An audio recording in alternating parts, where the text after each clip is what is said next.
Welcome back to the channel, lads. It is episode number 33 of our Tranmere Rovers Road to Glory career mode. It is Derby Day as well, our first Merseyside derby in this series. Honestly, I did not expect it to come in the Championship, but Everton relegated last season and we're facing them for the first time this season. What a game. I'm hoping it's at Prenton Park.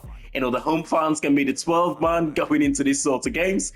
We have got Wolves as well, Wolves and Everton in the top 6 right now. So a couple of tough games for us, 4th and 5th respectively in the league. We've also got Bristol City, Queen's Park Rangers and Millwall, and possibly 1 or 2 more games to follow after the Millwall game. Some tired players in defence. Webster also looking a little bit tired there, and Kerr Gibb not up to full fitness, starting on the right-hand side. I'm hoping we can get these players, playing 60, 70 minutes and we can take them off. Come on, the Rovers.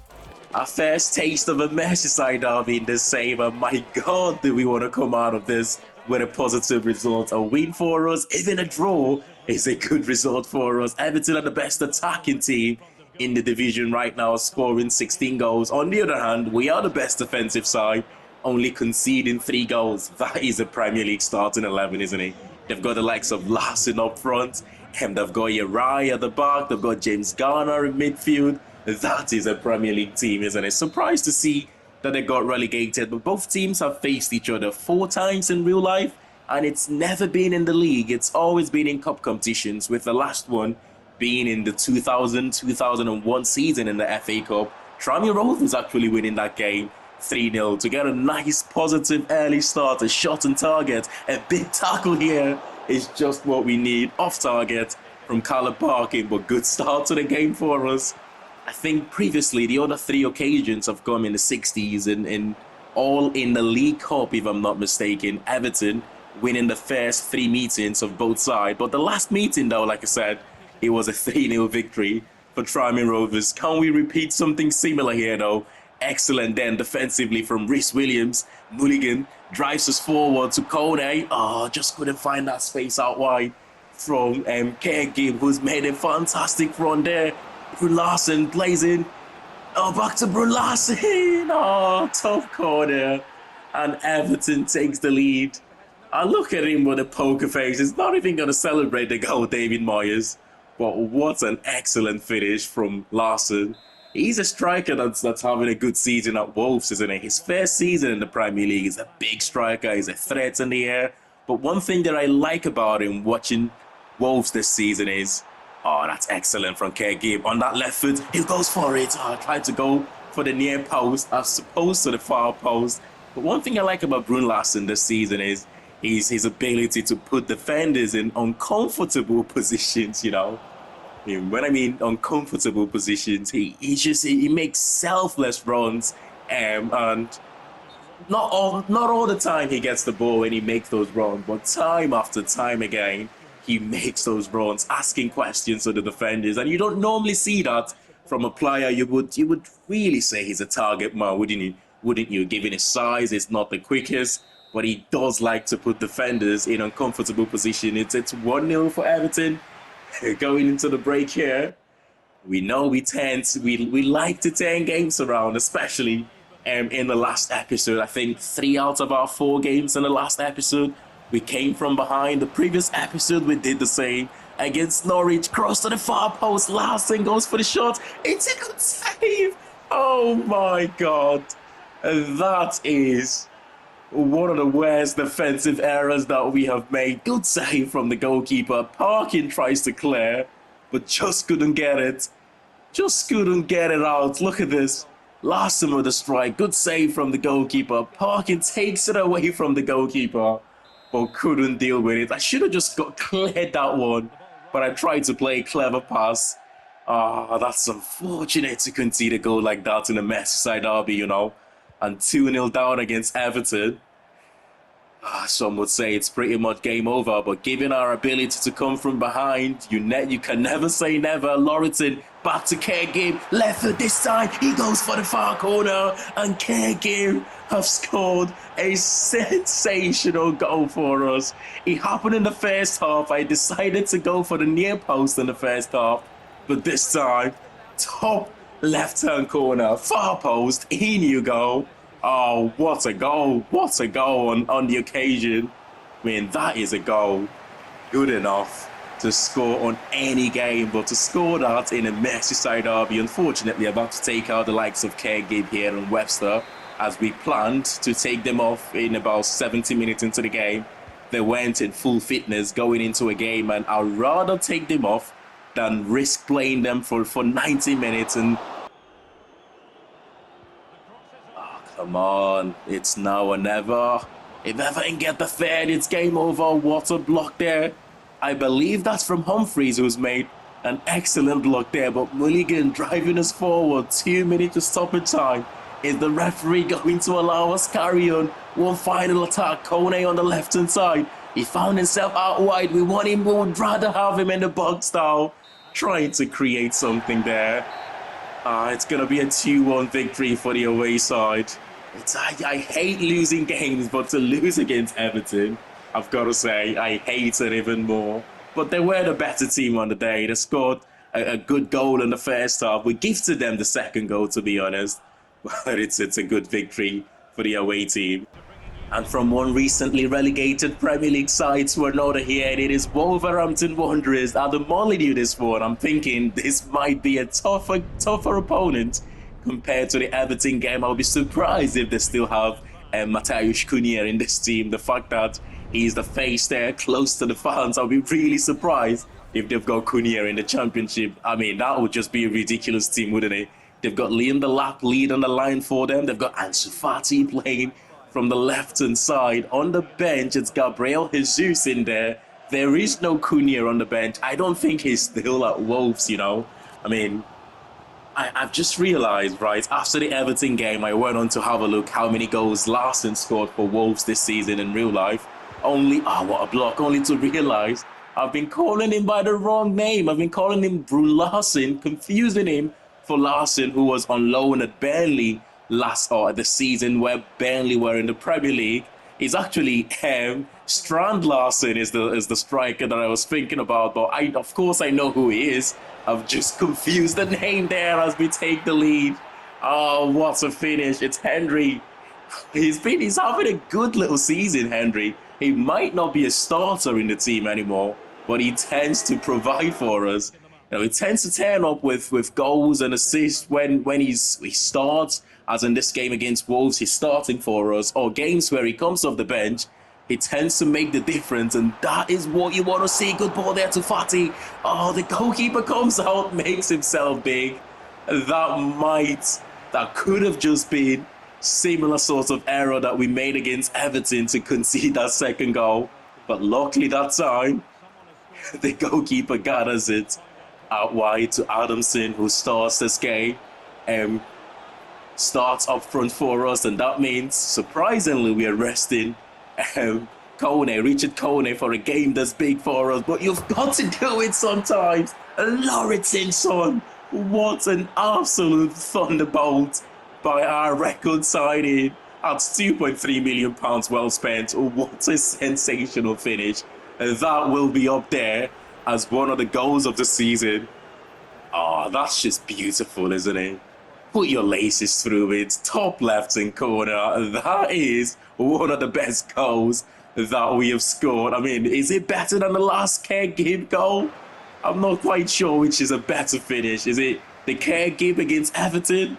Or is it the Lauritsen against Wolves here? But excellent start to that first half for us, scoring 2 goals in the first half. It's just about hanging on here in the second half, though, controlling the tempo of the game, which, to be fair, we have defended quite well in the second half. We haven't really let Wolves, create any decent opportunity. Adamson on his left foot.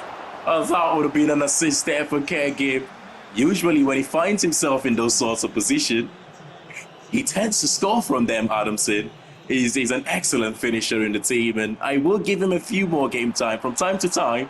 Oh, that's a good ball to Fati. Fati goes for the cross on the far post. He's not going to keep that one, is he? He's not going to keep it in. Yeah, it's a 2-0 victory for us. What I liked about this game is we didn't look like underdogs at any point in this game. We created the better chances. We scored 2 goals. We stopped Wolves from creating too many opportunities. and it's a fantastic away win here. Well, I tell you what, it's not often you get 12, 13 days rest between games and the championship, but Bristol City is up next. Of course, it's Arsenal. Of course, it's Arsenal in the Carabao Cup. Every season, they give us Arsenal in the cup competition. It's funny now. It's really, really funny. And I think we knocked them out last season of the Carabao Cup, but then we went on to be knocked out in the following round. Hopefully, though, if we can win against them this season, that is much close to the quarterfinals or so. Where are we right now in the Carabao Cup? So this is the fourth round we're going into, and after the fourth round, it's the round of 16. So this will be the furthest we have been in a cup competition. But up next, it's Bristol City. 12, 13 days rest. I'm happy with that. We're just going to give both Arthur Stewart and Regan Henry a new contract here. Both players have got 8 months left in their contract, but important to this team for different reasons. I mean, Henry have got 1 goal and 2 assists in 6 league games this season. He might not be the main starter anymore in midfield for us, but he does a job when he plays. Of course, we know Arthur Stewart, so important in that left-back position. The first youth academy player we promoted to the first team, by the way. He's still going. We will try and give him a new contract here. He will ask for a massive pay rise, that's for sure, given the fact that he's been on 3K a week for the last 3 seasons here. We must have the smallest wage bill in the division. We must do, because a 67 rated player who we are offering 8K a week here, important squad role, of course, he should go on to sign that, Arthur Stewart, where it's 10K. Okay, he's asking for a little bit of a signing on bonus here, 15.5K, which I'm happy to give to him at 20 years of age, 3 years contract. In the next 2 seasons, if he's still improving, we will look to increase that wages and give him a new contract. But for now, he's happy with that and he will sign for the next 3 seasons. To be honest, I'm a little bit surprised that Regan Henry have accepted to take a sporadic role, but I sense the wages could be a little bit of an issue here. If we can, we will not or keep him on the same wage, and let's just give him about 20 or 30K in signing a bonus there. I don't think he's gonna want to be on the same wage. I knew it. They always look for a pay rise, don't they? Let's remove that. Let's give him the 9.5K in wages there, and we will keep that on 30K still. He should accept this one. I knew he would want a little bit of a pay rise. To be fair, he deserved it. He deserves this. Although he doesn't play too many games right now, when he plays a goal and an assist in the league this season, that is quite impressive for a player that have come off the bench for most of those games. But I'm happy to keep him here for the next couple of seasons, Regan Henry. And it's Bristol City up next year for us at Ashton Gate, one of the teams with their new stadiums added into the game. The other one being Blackburn Rovers, Ewood Park, have been added into the game as well this year. It's a good little stadium that they have got, isn't it? Of course, as we know, the Robins did finish in the top 6 in real life, just about hanging on to that final 6th place in the final day of the season. They were 2-0 down against Preston North End. I'm sure that the fans would have been so nervous that they somehow got 2 goals back. The game ended up finishing 2-2 draw, but Blackburn Rovers just getting a point against Burnley. If Blackburn have won their game, it would have put Blackburn in the top 6, and that means Bristol City would have dropped out of the top 6. It's crazy because it almost feels like the game predicted that either one of Bristol City or Blackburn Rovers would be promoted from the championship this season, because they are the 2 teams that got their names or got their real stadium added into the game. Maybe in anticipation of them being a Premier League team the next season. It's a good little start here from Bristol City, you know. This fixture have produced goals in the past. It's produced a lot of goals in the past, so I wouldn't be surprised if we have a few here. It's been a boring first half so far. I think I jinxed it when I said I wouldn't be surprised if we had a few goals in this game, because I don't think any of the teams have created any decent opportunity here. Not that I can remember anyway. It's a good ball from Stewart. Kone trying to just skip past his man there, but excellently done. And that is the first half coming to an end. Hoping the second half will be much better. Come on, we've got to take this game. We've got to play like we want to win this game. We've got to go on and dominate the second half. He's done well there. And he's got the pace and the strength. But the left-sided centre-back coming out of nowhere to dispossess Richard Coney there. Webster carrying on. He's won the ball for us a lot of times in this game. Charlie Webster, good save there. Mulligan with the shot on target. It's now or never. Come on, boys. Whoever scores now will surely go on to win this game. It's Stokes out on the right-hand side. He plays in Ito, who's made a good run. Ito with a cross to the far post. The header. Oh, the header trying to find someone in the box with a header. It wasn't a header to go for a goal, but rather to create something. Come on, the space being closed. I was waiting for Richard Coney to make a decent run there. We didn't get the run, but it's Kim who's finding himself free in the box on that left foot. Oh, what a finish. I told you, since the back end of last season, he's grown up to almost realize I've got to be one of the main men in this team, and he's doing that right now for us. What would we have done if Kim did not get that goal at the perfect time as well, 85th minute into the game? I want to say just what we deserve, because we've won the game, but it was a boring game of football. We are having such an underrated start to the season, you know. It's still only 10 games played, of course, so we still have to stay level-headed, work hard for each other, and continue to do what we're doing at the moment. But 8 wins in our opening 10 games, that is just crazy. 25 points we have picked up so far. Ipswich are beginning to make their way high up that table, and they got a massive 3-0 victory against Everton in their last game as well. That's for Ipswich. Queen's Park Rangers, our next opponent, are bottom of the league. They've only picked up 2 points all season, and that's 2 draws and 8 defeats. They're yet to win a game. Well, you know what's going to happen here, don't you? You know what's going to happen here, but I hope that's not the case. I hope we can continue our winning run going right now. But come on, the Rovers. As some of you might know, morale and form is a big part of this year's game, you know. Whilst we're winning all the games right now, or other than the Everton game, we've pretty much won all our games this season. 8 wins and a draw, and 1 defeat in our opening 10 games. Whilst we're winning games, we feel on top of the world. It feels like we're not going to lose too many games at the moment. But one thing you don't want to do, which is why it's important that we get a positive result from this game. What we have improved, though, from last season is teams in and around the bottom of the league last season, pretty much almost all of them, and won against us. But this season, that is going the other way. We're winning games against teams that are in and around the bottom. That's Benny going for it there with his left foot. The number 7 is Australian, isn't it? I want to say he's Australian. I might be wrong. He starts off on the game quite a very low starting overall, but he must have improved quickly for Queen's Park Rangers. Otherwise, I don't think he'll be on the starting 11 here, but he started the game quite well. Benny in possession again. Get that goal in the first half, and we can settle the nerves down a little bit. That is Collins. He goes inside to Cameron.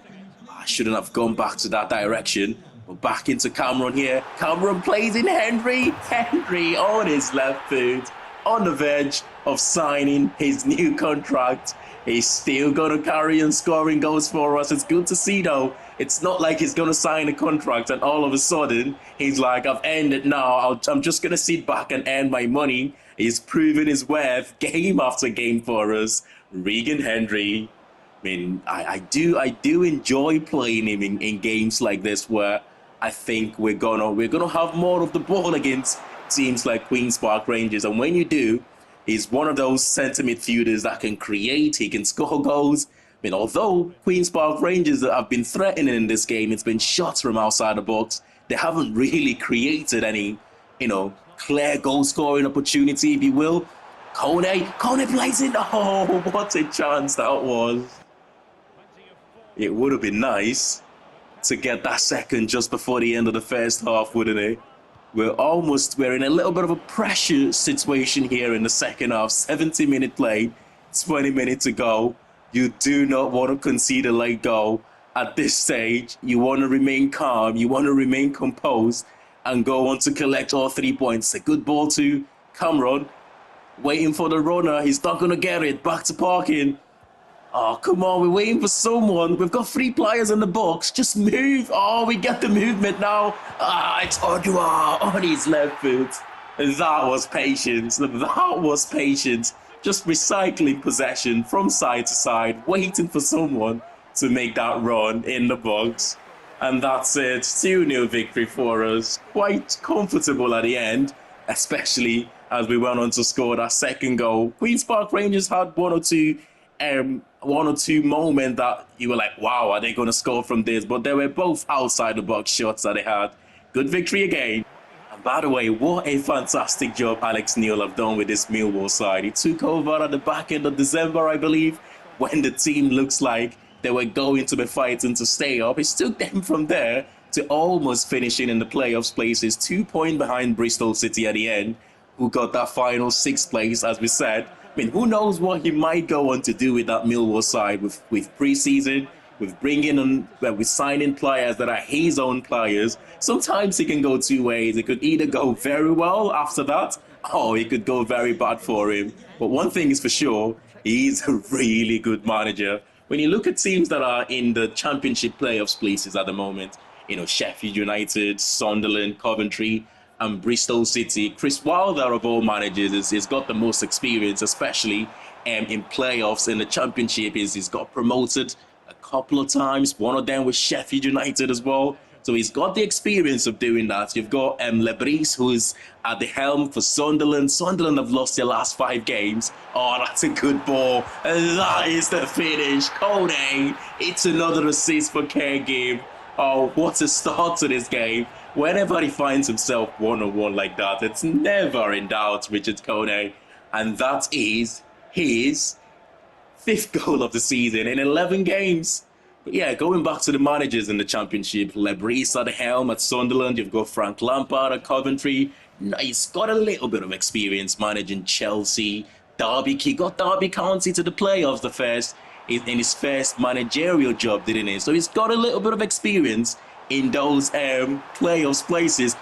Oh, I thought I was going to get the space there on his left foot. But Caregive, once again, is being the most creative player on the pitch. I would have bet my house Richard Kone would have finished that one. I think I praised him in the first half, saying when he finds himself one-on-one with a goalkeeper, you always expect him to score from it. Doing a little bit too much there that time, Caregive. But let me know, who is your favourite to get promoted back to the Premier League? I think, well, I want Coventry to do it, but I think it's just going to be Chris Wilder and his, oh, that's a penalty. That is just a poor penalty to give away from Lauritsen. Yeah, but I think Chris Wilder and his Sheffield United side, they've got the better team of all the teams, and the 4 teams going into the playoffs. Where is he gonna go? Oh, he's gone for the cheeky chip. It's just frustrating whenever you dive, and the AI does that. They like to do that as well. It's one of those where you think they're going to do that, but you don't want to risk it just in case they don't do it, and you're just standing there looking like a mug. But you just feel like, you know, when the AI take penalties, there's a big opportunity that they're going to go straight down the middle. It's a good touch from Caregive, off target. We've had chances to get the second goal here. Think about Richard Kone's and at the end of the first half, Caregive about a few seconds ago. We could maybe get one more here. Caregive, he goes onto his left foot. Oh my God. I mean, the chances that we had in this game, if the 2 players on the pitch that you want them to fall to, it's Richard Kone and Caregive. But it was one of those games where, although we created decent chances, we just couldn't capitalize on that. A second half penalty from Millwall and a point here. So let's play 2 more games in this episode then, starting from the 5th round of the Carabao Cup away from home against Arsenal, and straight after that, the 4th round of the Carabao Cup away from home against Arsenal, and the game against West Brom to finish today's episode. Can you imagine if we beat Arsenal again for the 2nd season in a row? in the Carabao Cup. But before that, they have beat us in the previous season. So we play them every season in this competition, which is crazy. I wish we would avoid them and play some other team. But here we go. Let's get into it. And it's 3 goals in the last 3 games for Bukayo Saka, the Arsenal sensation, playing from that right wing position. It feels like every time we play Arsenal, he's the most informed player. Rightfully so. You've got to say, given the players in that team, he's got the most quality. They've got Rafael Leao playing from the right hand side. They've got so much pace up front here, Arsenal, haven't they? I mean, I would like to play the Chelseas, the Manchester City, the Liverpool, even the Manchester United. I would like to play those teams, but like I said, every season the game just seems to give us Arsenal right now, which is a little bit of a shame. I would like to mix it up. We won against them last season, so although it's going to be tough, but there is nothing to say we couldn't do another smash and grab here and progress to the next round of this competition. We're not going to do it like that, though, giving away possession so cheaply. Saka skip past his man. What a save, McGee! Pushes it out for a corner there.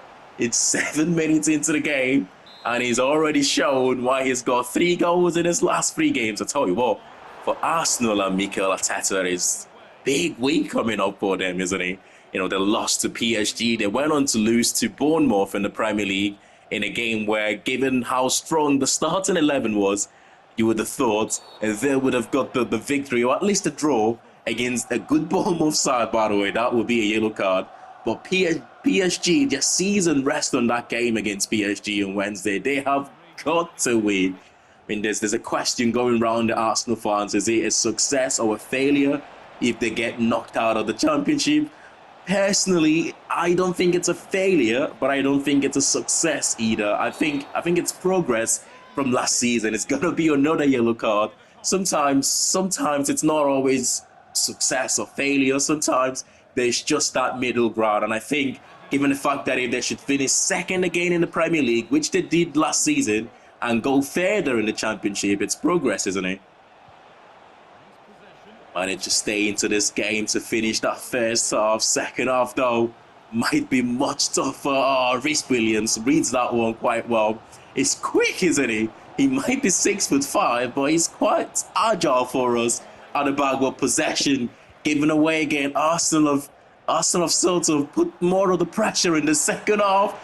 Oh, it's Mkhitaryan. Goalkeeper makes a good save. Leao from outside the box, and Rafael Leao, the other danger man from Arsenal, finds the back of the net there. I hate that celebration, you know. I just can't stand it. It just winds me up so much whenever opponents, players do that celebration against us. It's a good finish there from Rafael Leao. And to be fair, Arsenal have been asking the questions all game, and rightfully deserved goal. Saka could make it 2 here. He's been played in. Oh, what an awful shot that is. I don't think that's one he wants to see again. That's a shot, by the way. It wasn't a cross. Make no mistake. That was not a cross. Substitutions of our own here. Zinchenko being replaced by Calafiori. It looks like Arteta is trying to strengthen up his defense here into the last 15 minutes of this game. Yeah, I don't see us getting anything out of this one now. If anything, Arsenal looking more like the team who will go on and get the second goal. Good save again from Maggie. It could have been 3, it could have been 4-0 for Arsenal in this game. But 2 minutes of stoppage time, one final attack here. Henry drives us forward. He finds Cameron.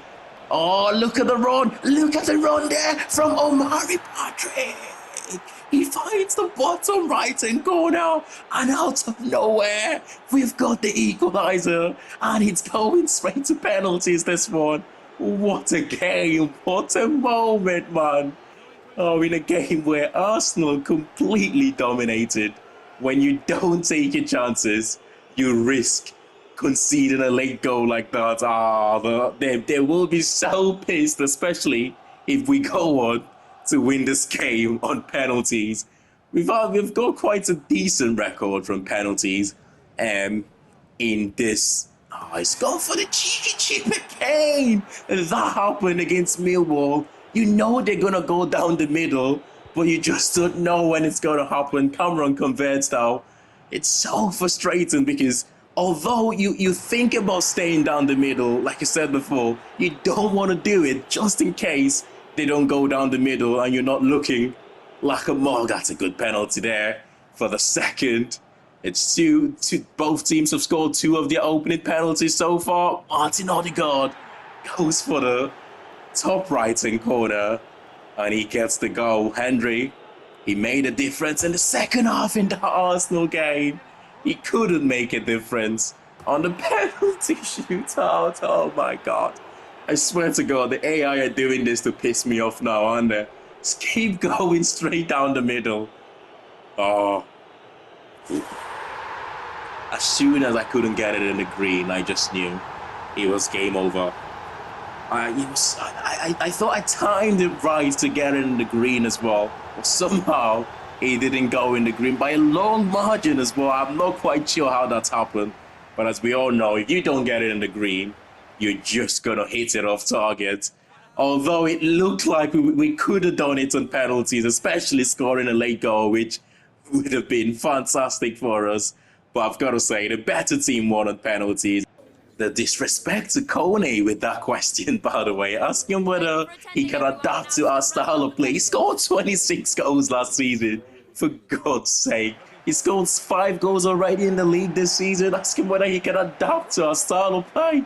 That's just a ridiculous question in the press conference, but straight into our final game of today's episode. It is West Brom they've had a good start to the season, actually. I say good start, they're 9 points behind us at this stage of the season. They have picked up 20 points this season, and we have picked up 29 points. So we are 9 points above. I believe that's what it is anyway. The last time I checked, I might have got that fact wrong, but we know they can be a handful with. They've got Meyer up front. They've got that Ivanovic who did score a couple of times against us last season. Yeah, it's a player to watch out for there. That strike partnership, Josh Meyer and Ivanovic, they're sort of... that's a poor pass. They sort of play off each other so well. Excellent defending there, Rhys Williams. I would like to see one of the players again that I would like to see dynamic potential kicking. But as pointed out in the comments, it works best for attacking players given the fact that they score the goals and get the assist. I'm talking about getting the assist. Richard Kone, who was disrespected in the press conference, gets the assist there for Charlie Webster. And that's a goalkeeping howler. He's done it, Andre Onana there in goal. That's a poor goalkeeping there from West Brom. That's his second goal of the season. I always confuse whenever I try to say his name. For some reason, Connor Parkin comes to mind first. So I always confuse his name. But Charlie Webster with his second goal of the season. They don't even look similar, both players. So I don't know why. I keep confusing both players, but Leo Connor at the right place at the right time to intercept that pass in the box. Goalkeeper out wide to Stewart. We're going to try and play out from the back here if we can. Henry finds Charlie Webster in midfield. Lauritsen, who scored a cracking goal in one of our last few games, over the top. Kone hits the pass. Kone taps it out. A goal and an assist. It's almost like he took that question from the journalist to heart. How dare you say whether he's good enough to adapt to our style of play? He's sensational.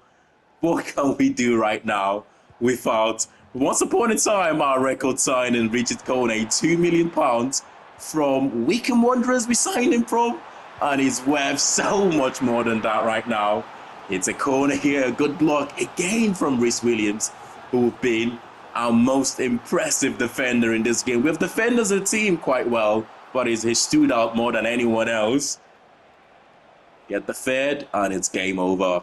We don't even need to get the third. It's only a few seconds to go here. But Omari Patrick driving us forward, killing a bit of time whilst doing that. Low-driven cross into the box. It's been cleared. Is the referee going to allow us a few more seconds? He does, but we couldn't create anything out of that. But 2-0 victory away from home against a good West Brom side. I tell you what, given the start to the season that we've had, the consistency at the moment, it doesn't matter how we win these games. I'll take every win moving forward. Let's see how close we are to the top 6 comes the January transfer window, and we might start feeling a little bit more optimistic there. This is honestly a dream start to the season. We could not have imagined a much better start to this season. Second in the league, level on points with Burnley, who are top of the league right now, but just in goal difference. We are scoring goals this season, although looking at the top 6 there, we've only scored more goals than Coventry, who are 6th in the league, and we face them next in the next episode. But we are scoring goals and we're not conceding too many goals. It's honestly a dream start for us. We are in the top 6, the most important thing at this stage of the season, and long may that continue. Queen's Park Rangers bottom, Bolton Wanderers, Preston North End, Blackburn Rovers at the moment just about keeping themselves up. Norwich is struggling, which is a little bit of a surprise. Birmingham and Middlesbrough, much better season this season, and for Middlesbrough, 14th in the league. But then again, I would expect much better from them. I would expect much better from Wolves as well, who are 8th in the league right now. And for the race for the Golden Boots, Francolino leads the way for Watford, the Guinea-Bissau international, 10 goals in 13 games. Good start to the season. Almeida there, Amdouni having another good season for Burnley. Hannibal Mejbri's got 7 goals this season, which is a little bit of a surprise. But Richard Kone in the top 15 there, 6 goals in 12 appearances for him. Hocek lead the way for assists, and for Ipswich Town, Liam Delap on 5 assists as well. Charlie Webster in there on 4 assists this season, and we've also got Kegib in the top 20. Francolino have got 10 goals and 3 assists this season. Incredible start for the Watford striker. Bergstrom leads the way for the race for the Golden Globes. You've got Safanov in second for Coventry there. The likes of Griffiths in the top 10. You've got Jordan Pickford just holding on to the top 10 spots, 2 assists in 9 games for him. Smash a like on the video if you have enjoyed this one, and of course, subscribe to the channel if you're new to it, and I'll see you all in the next one. Thanks for watching, and bye for now.